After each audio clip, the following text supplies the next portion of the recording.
Assalamualaikum warahmatullahi wabarakatuh. Saya Tita Aulia. Di sini saya akan menjelaskan isi pemikiran salah satu tokoh aliran sejarah yang bernama Friedrich List yang berasal dari Jerman.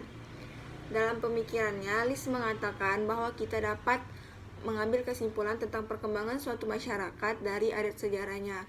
Misalnya dilihat dari cara mereka berproduksi.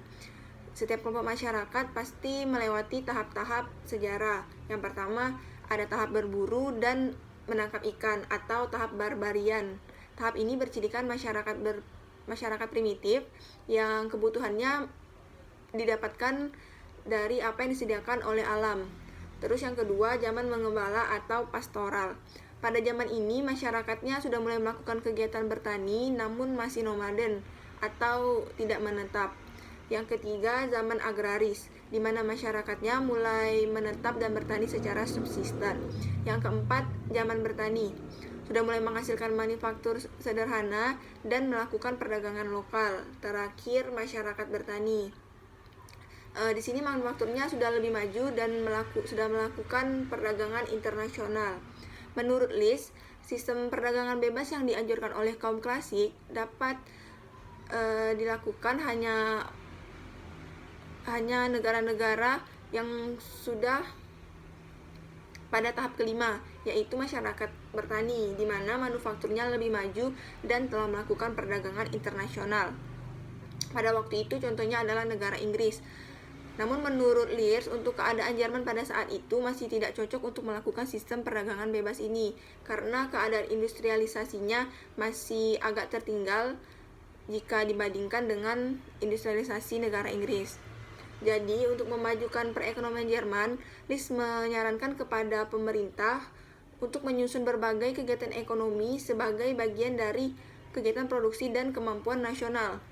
Di sini ada dua sektor utama yang sangat menentukan perekonomian nasional, yaitu adalah sektor pertanian dan sektor industri. Menurut List, sektor pertanian ini diperlukan untuk menyediakan bahan baku bagi masyarakat. Namun sektor ini tidak dapat membawa perekonomian untuk menjadi lebih maju. Oleh karena itu, negara juga harus memajukan perekonomian melalui sektor industri. Dan industrialisasilah yang akan menjadi tahap awal untuk membawa perekonomian agar menjadi lebih maju. Industrialisasi sendiri tidak hanya bertujuan untuk memajukan sektor industri, tetapi juga membawa perbaikan pada sektor pertanian serta bidang-bidang lainnya, termasuk perkembangan ilmu pengetahuan dan teknologi masyarakat secara luas.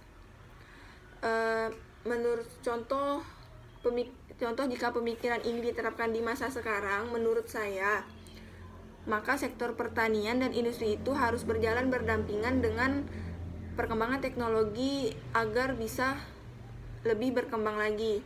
Dengan bantuan teknologi yang semakin canggih di masa sekarang ini, maka akan menghasilkan hasil produksi yang lebih baik dan berkualitas. Misalnya di bidang pertanian, kita bisa mendapatkan bibit yang lebih unggul lagi, serta proses pengolahannya juga menggunakan tenaga mesin, tanpa perlu bantuan tenaga hewan maupun manusia, supaya hasil produksinya pun akan menjadi lebih maksimal.